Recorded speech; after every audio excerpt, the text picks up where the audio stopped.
I have no big issue with the government spending on language, either side. At the end of the day, people are going to decide in an election.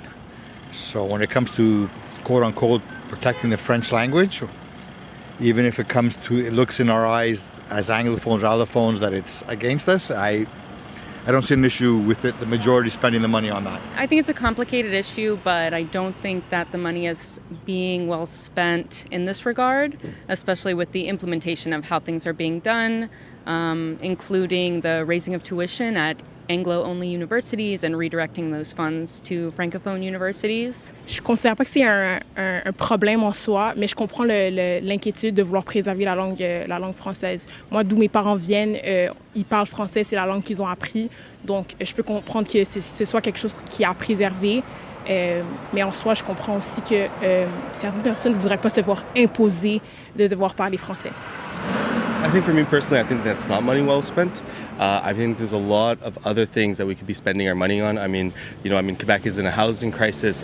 Rent is extremely unaffordable right now. I mean, half of our roads aren't even paved properly. Well, I understand that they want to preserve the French language and that we're in Quebec and it is the first language. However, the children in the schools, in the elementary schools, they're going to speak the language that they want to speak. And they've interviewed even high school students and university students as to why are they speaking English, and they all see it as an advantage, not just to speak English, but to speak multiple languages. Well, I think it's very important to preserve the French language, perhaps doing it in a different way, a more encouraging way instead of more aggressive.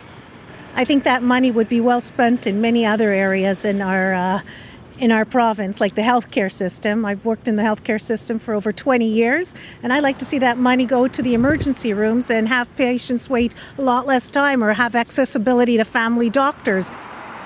Je vois pas un déclin en soi, mais c'est vrai que dans certains environnements, j'ai l'impression que moi aussi je change ou l'habitude où je prends l'habitude de parler en français, je vais prendre l'habitude de répondre en anglais parce qu'on me parle d'abord en anglais. Est-ce que je vois ça comme un problème? Non, parce que j'ai grandi dans les deux. Est-ce que je peux comprendre qu'au niveau gouvernemental, ce soit un sujet qui est inquiétant? Oui.